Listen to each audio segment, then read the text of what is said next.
मौलाना फजल रहमान साहब जो हैं वो काबुल के लिए रवाना हो चुके हैं और उनकी मीडिया सेल के मुताबिक मौलाना साहब वहाँ पर अमन अमान की सूरत हाल समेत अहम इशूज़ पर बातचीत करेंगे। अब इस हवाले से पीपल्स पार्टी का मौक़िफ़ भी सामने आ रहा है। हम ये भी जानने की कोशिश करेंगे कि मौलाना साहब जिस दौरे पर रवाना हुए हैं उस मामले पर कौन कौन सी जमातें जो हैं वो ऑन बोर्ड हैं। दूसरी जानिब अगर हम देखें तो तहरीक इंसाफ के जो एतराज़ात थे कि उनके नामिनेशन पेपर्स जो हैं वो रिजेक्ट किए जा रहे हैं, तो उस हवाले से इलेक्शन कमीशन ने सुप्रीम कोर्ट में अपनी रिपोर्ट जमा कराई है जिसमें बताया गया है कि तकरीबन 76% जो नामिनेशन पेपर्स हैं वो मंजूर किए गए हैं तहरीक इंसाफ के उम्मीदवारों के। फिर हमने पहले भी जिक्र किया है सेनेट में जो करारदाद मंजूर हुई इंतखाबात में इल्तवा के हवाले से, उसके बाद नई करारदाद भी ऐवान में जो सेनेट सेक्रेटेरिएट में बल्कि जमा हो चुकी है, वो भी अब टेकअप होगी। तो उस करारदाद की कौन कौन सी जमातें हिमायत करेंगी और मुखालफत करेंगी, ये भी हम मुख्तलिफ जो जमातें हैं उनका मौक़िफ़ जानने की कोशिश करेंगे। लेकिन इसी के साथ साथ अब सियासी जमातों की हिकमत अमली होगी क्या, इस तमाम इशू पर हम बात करेंगे। सेनेटर कामरान मुर्तज़ा साहब हमारे साथ मौजूद। सर बहुत शुक्रिया। सर इस वक्त सबसे पहले तो हम आपसे जानने की कोशिश करेंगे, जो मीडिया सेल है उसकी जानिब से भी कुछ तफसीलात शेयर तो की गई हैं कि मौलाना साहब जो हैं वो काबुल के लिए रवाना हो चुके हैं। आप बताइएगा कि एजेंडा क्या होगा और ऑन बोर्ड कौन कौन से हैं। क्या जमात JUIF जो है वो तालिबान से मुज़ाकरात की हिमायत करती है, या आप समझते हैं कि मौलाना साहब अगर गए हैं तो TTP से मुज़ाकरात का जो एक नुक्ता है वो भी इस विजिट में शामिल है? देखिए, अभी तक बाकी तफसीलात तो नहीं आई और काफ़ी दिनों से मैं मौलाना साहब से ख़ुद भी नहीं मिल पाया कि वो अपने बेटे के वलीमे में बिज़ी थे। फिर उसके बाद DA खान चले गए थे। तो जहाँ तक मुझे लगता है कि ये एक तो ये इनवाइट किया गया है अफगानिस्तान गवर्नमेंट की तरफ से उनको, और इस सारे मामले का ताल्लुक जो है अमन अमान की सूरत हाल से है पाकिस्तान के अंदर। और इसमें शायद मैं किसी इंफॉर्मेशन की बुनियाद पे नहीं कह रहा, मगर ये मुझे लगता है कि इसमें रियासत की रजामंदी, पाकिस्तानी रियासत की रजामंदी भी शायद शामिल है। तो वो गए हैं, उम्मीद करिए कि कोई अमन अमान के हवाले से कोई अच्छे नताइज हों, कोई ऐसे मामला तय हो जाएं जिसके नतीजे में सुबह खैबर पख्तूनख्वा और बलूचिस्तान के पाकिस्तान ओवरऑल पाकिस्तान में कोई मुनासिब हालात हों और पाकिस्तान आगे बढ़ सके। तो सर बतौर सेनेटर आप समझते हैं कि इस वक्त जो हालात हैं जिसका जिक्र भी किया जा रहा है कि खैबर पख्तूनख्वा और बलूचिस्तान में हालात जो हैं वो ठीक नहीं है, तो मौजूदा सूरत हाल में आप समझते हैं कि TTP से मुज़ाकरात होने चाहिए? देखिए, अभी तक बहुत सारी ऐसी बातें हैं जिसको ना कहना जो है वो ज़्यादा बेहतर है बजाय इसके कि कहा जाए। आप अच्छी उम्मीद रखिए, अफगानिस्तान की तरफ से बुलाया गया है, बज़ाहिर इसमें पाकिस्तानी रियासत की रजामंदी शामिल है उनके जाने में। आगे उनको आने तक, वापस आने तक इंतजार करिए। सर अभी आप देखें कि लेवल प्लेइंग फील्ड का जो मामला था इंतखाबात के हवाले से, उस पर बड़ी बहस भी हुई। आज इलेक्शन कमीशन ने जो रिपोर्ट जमा कराई है उसमें उन्होंने कहा है कि 76% जो नॉमिनेशन पेपर्स हैं वो PTI के मंजूर किए गए हैं।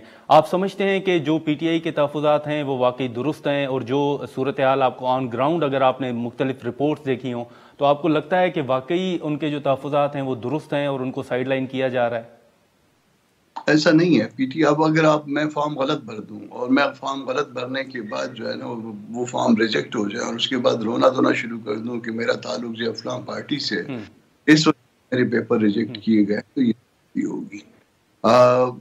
बतौर वकील मैंने देखा है गलतियां इनसे अपने से हुई हैं। इन्होंने बहुत कैजुअली जो है ना उन फॉर्म्स को भरा है और बहुत सी जगहों पे उसको ब्लैंक छोड़ दिया, परमिशन नहीं दी। जब आप ऐसे करते हैं तो उसमें फॉर्म रिजेक्ट होते हैं, मगर इसके बावजूद अपीलें इनकी जो है वो इतनी ज़्यादा अलाउ हुई हैं कि मेरा ख्याल है किसी और की अलाउ नहीं हुई। उन्होंने इस तासुर को गलत करने की कोशिश की है कि किसी पार्टी को शायद इलेक्शन से बाहर न रखने का तासुर ख़त्म हो जाए। तो अब ये ग्रीवनेस अगर कोई था भी तो रिड्रेस हो गया है, मगर मैं फिर इसको कहूँगा कि गलती जानबूझ के की गई या फिर बेवकूफ़ी में की गई, अपने फॉर्म ठीक नहीं भरे गए। कामरान साहब, हम जो सेनेट में सूरत हाल पेश आई उस तरफ भी हम आएंगे, लेकिन इससे पहले आपने देखा होगा कि बानी PTI की जानिब से जो आर्टिकल का एक मामला ज़ेर बहस है उस पर एक बड़ी बहस चल रही है। सर बतौर सीनियर सियासतदान या बतौर सेनेटर आप बताएंगे कि क्या जेल में मौजूद अगर कोई कैदी है तो वो आर्टिकल लिख सकता है कोई, یا نہیں؟ کیونکہ ماضی میں جو مختلف مثالیں ہیں وہ آپ کے سامنے بھی ہوں گی اور ہمارے سامنے بھی ہیں. تو اس وقت جو تنقید ہو رہی ہے، جو وزیر اطلاع صاحب کا بیان بھی ہے، آپ سمجھتے ہیں کہ حکومت کا موقف درست ہے یا نہیں؟ ایسی کوئی قدغن نہیں ہے وہ آرٹیکل لکھ سکتے ہیں؟